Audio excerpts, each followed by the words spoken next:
You are listening to the Final Say Radio Show, a Rappaport Media production, with your host Brett Rappaport and co-host John Rappaport.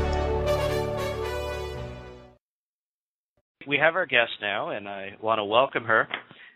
Lori Sanders is the Outreach Manager with the R Street Institute, and she is our guest today on the Final Say Radio Show. Lori, you're speaking with Brett and John, and it's a pleasure to have you with us. Thanks. It's a pleasure to be here.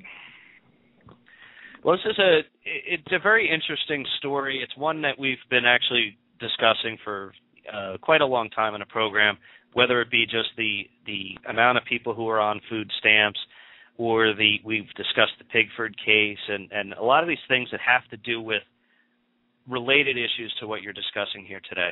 But to me, anytime I look at a storyline where we're paying out double what the losses were, the first question is, well, why? I know, it's really shocking, right? It's amazing the way the system is set up. So basically, the reason it happens is because the taxpayer subsidizes 62% of a farmer's insurance premium on average. And of course, when you're, subsidized at 62%, you're going to buy more expensive insurance. And so when they buy the expensive insurance policies, it leaves us on the hook for a lot more, because not only do we subsidize the policies, we then pay out a large majority of the losses when they're in years when losses are very high, which is, one of the bonuses that we throw to the insurance industry to get them to sell the policies to begin with. Well, that's amazing.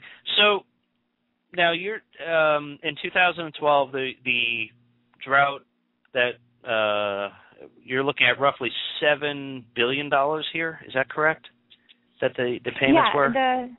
A recent study said that the losses were about $6 billion, but by the time the taxpayer pays everything out, from the payments to the insurance companies, the payments for the farmers' premiums, we will have sold out close to $13 billion. Now, this isn't related, but we were watching the news cycle weeks ago when the president or the White House announced that they were going to stop having people visit the White House because we couldn't afford the cost of $70,000 a day in security or whatever their excuse was. And I'm thinking to myself, well, I don't know, 365 times 70,000. And here we are, we're paying out an extra $3.5 billion. Right, exactly. There are definitely probably better things we could do with money. So, again, is this, who would you blame for this type of situation? Is this a matter of Congress? Is this the administration that's heading up the Department of Agriculture? Is this an administrative thing that could be corrected? In other words, how do we fix this kind of a problem? Right. The real problem is that it's just sort of this unholy alliance between, congressmen and then the agriculture lobby. So, everybody has farmers in their district, particularly Republicans. This is an issue where it's actually much harder to get Republicans to do the right thing than it is to get Democrats to do the right thing, solely because of the demographics in their district. So, if you're a representative who has, and you're from the Midwest, you have a lot of farmers that rely on crop insurance. And the more we try to push people into the crop insurance program, the more entrenched that lobby gets. So it's really, really hard when you see something like, $12 billion taxpayer payouts, to go back to the farmers in your district and say, well, I'm going to cut that. That's not really responded to very nicely, I guess. Well, Laura, you just pointed out the self-corrupting nature of the system, right? Right. Every individual gets to be themselves slightly corrupt because, the system is just built that way. You pointed out a little while ago along the lines of similar to the way people think when they go to restaurants, right? Restaurants have a mandatory tipping policy because they know when people go in large crowds, they tend to eat more because nobody wants to be the fool not taking advantage of the benefits, and they tend to tip less, right? Meaning in a farm sense, people will overbuy insurance because somebody else is paying for it, but they're taking less responsibility or less risk among themselves. So the question I have for you is, when you look at the analysis of these numbers, is there a difference between big farms and small farms, like are Arthur Daniel Midland types taking advantage of this, or are they small farmers, or is it across the board? Well, I mean, farmers across the board take advantage of crop insurance, but the problem is that definitely most of the benefits are accrued to the large farms. So, a modest reform could be saying we're only going to subsidize your insurance premiums, up to $40,000. That would actually cover like 95% of farmers, because most farmers only take out around $5,000 in insurance because they're small farms. It's the big farms that are taking out, over $1 million in premium support a year, when they're the kind of guys that can actually shoulder the risk themselves. I think that's an important distinction as well, because the other big pharma, if you will, right, is these are such wealthy companies, they don't need America to shoulder the burden for them. And yet many of these small farmers, I actually don't mind helping them offset some risk, because it is very difficult. Yeah. And by the way, just a couple of months ago, Brett and I were in D.C. It was probably already in the fall. We were in D.C. and we had one of these youth conventions in town, like Young Farmers of America. I forget the name of the org. You're probably familiar with it. And we spoke to so many of them because they were literally all over the Capitol. They were some of the nicest, most respectful, decent, hardworking young kids I have ever met. It was amazing. So I don't mind helping them and their families, but the big boys, no, they don't need to take money off of our plate and put it into theirs. Exactly. I mean, whether you want to introduce, payment limits so that we're not giving you, above a certain amount in subsidies, or if you want to do, means testing where if you're a farm that has a certain income, we're just not going to give you support. There are all sorts of ways that you can do it that lets, the big guys be, more accountable, shoulder the risk that they're able to shoulder, and still, takes care of a small farmer. Now, have you had the benefit, are there sort of quiet conversations where you have Republican congressmen maybe saying to you, hey, we actually would like to see this system change, but unless somebody addresses it system-wide, I'm committing regional suicide if I try to bring up this issue and be seen as starving my farmers who brought me to office in the first place? Yeah, I mean, I think it's one of the areas where people are willing to reform. The Farm Bill is massive, right? It has, the sugar program in it. It has the dairy program. It also, has what used to be direct payments and now will sort of be shallow loss. All of these things affect different regions, and everyone is really willing to reform a region that's not theirs. So, for example, the southern farmers who don't take advantage of crop insurance as much just because it's not set up well to work with the crops that they plant are a lot more willing to reform crop insurance than they are to, say, get rid of target prices for peanuts, which is something that helps them a lot. That's a great point, actually. We're familiar with some of the congressmen in districts that have farming, such as Iowa, where you have, corn's been used for energy, and which I completely don't think you should be using your food resources for energy because you're driving up the price of your food. But and on the other hand, there are a couple issues here I just want to bring up that are not necessarily related to this bill. To this issue. But when you look at our food in general, one is I hate seeing that when you go to your food store, you see more food coming from places such as China, which we've had so many defective products from.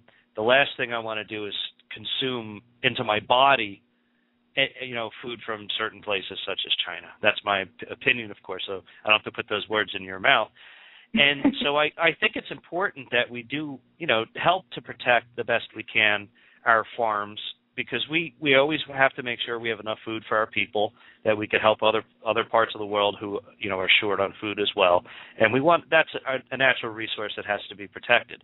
But I think in this case, the problem is that we're often helping big corporations, as you've both pointed out, and not always looking for the little guy who's the one who really needs the help when things go bad.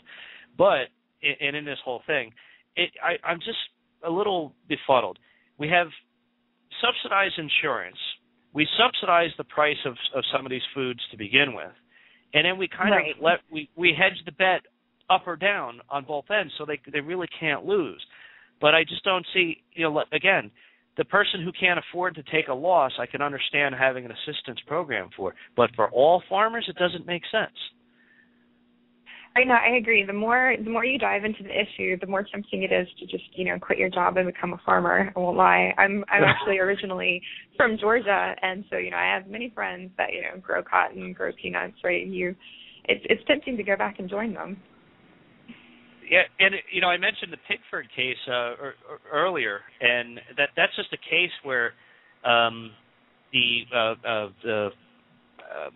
they had possibly discriminated against some minority farmers. In this case, there were black farmers who had raised up the question, and so they had a minor settlement. But what happened is you had, a case where there may have been anywhere from, say, like 50 to 100 different farmers that could have been impacted under this. All of a sudden, you have thousands of people filing claims, and there was no follow-up, and it ended up being over $1 billion that was paid out to this program to people. It was like free money.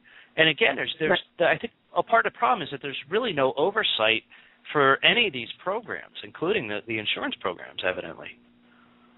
Right. I mean, I think one of the big problems with crop insurance is that, as they wind down other federal programs, related to agriculture, like direct payments, which is, basically where they paid you to be a farmer, they wind things like that down, and they want to push people into the crop insurance program, which, granted, insurance is probably a better way to be taking care of these problems. But then if we're going to, really push people into crop insurance, you have to make sure that it has the kind of safeguards that are going to protect the taxpayer's wallet. And right now, a lot of those just don't exist. Now, Lori, your background, of course, is both in policy and in finance and economics. So this is a pretty straightforward question. As a result of looking into this, have you seen any sort of hard numbers that would show if these basic steps are taken, this is what the savings would be to the American taxpayer? Is there something we could sink our teeth in? And the second part of that question, is there something that we as American taxpayers can actually do, whether the representatives are Republicans or Democrats, to pick up the phone and say, hey, you need to take a look at this because you can't be wasting our money like this? Yeah, definitely. Those are both great questions. So there are a couple of things that people have proposed in the past that actually have, hard numerical benefits that, have been scored. So, recently Senator Flake and Representative Duncan proposed that they should reduce the crop insurance subsidies, and they were going to reduce it so that there was a $40,000 cap on individuals, and that would have saved an estimated $5.2 billion over the course of 10 years. And then, also it's been proposed before that we start means testing people who are receiving the benefits for crop insurance and just capping it at, $750,000, which is a really large amount of income, could save the taxpayers also, $1.2 billion. So, those are things that you could turn around, call your congressman and say, these are the things I want to see included in the Farm Bill. Because, the bill is being marked up in both the House and the Senate right now in the agriculture committees. And a lot of these things aren't reflected. So, now would be the perfect time to get on the phone and say, there's already things that have been proposed that you could grab onto. We want you to do that. We want you to save our money. I'm glad you bring that up and some hard facts, because what makes me nervous, forget as John the radio show host, right, just as John the tax-paying guy, is this is one of those perfect storms where the Republicans and the Democrats both can feather their own nests by putting more and more into this bill. So it's one of those bills that's self-bloating, if you want to use that expression. Yeah, it definitely cuts across party lines. There's not, really the people that support it are people who have large agriculture districts. It doesn't matter whether you're a Democrat or a Republican. Yeah, this isn't bipartisan. We all have to eat, and we all have to pay taxes. Well, not all of us pay taxes, but we all could potentially pay taxes. But Lori, I just wanted to mention something. Our Congress, I guess it's almost 2 years ago now. Remember that they were fighting over trying to find $1 billion? It was literally between $1 and $2 billion more that they had to cut to meet some sort of percentage to have their debt ceiling raised. And I'm thinking to myself, really, you guys can't find $1 billion? And here's just another example where of the $7 billion payments, if it was even just 6, that's $1 billion. Right. And then so you take that times the 1,000 other ridiculous things that we're doing wrong in government. It seems to me cutting $100 billion out of government should be a no-brainer. Even cutting $200 or $300 billion shouldn't be a no-brainer. But anyway, I'm glad you guys brought this to our attention. I think it's a great example of something that should be looked at and discussed.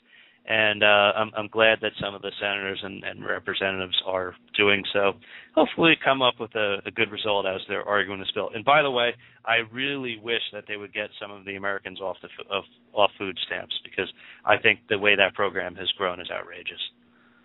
Yeah, no, that is definitely a whole other issue. I mean, in my perfect world, they would separate that completely from the Farm Bill so that we could have two different conversations, and examine the programs for what they are. I think you would get much better conversation if that happened. That is a great idea, and I agree with you 100%. Yeah. Well, Lori Sanders, who's the outreach manager with the R Street Institute, could you please provide your website so our listeners could follow you guys? Sure. You can find us online just at rstreet.org, and you can always reach us there. Excellent. Again, thank you so much for joining us today. You guys have a wonderful week. Thank you. You too. Take care. Well, folks, that was, again, Lori Sanders with the R Street Institute. And very interesting. We learned a couple of new things there.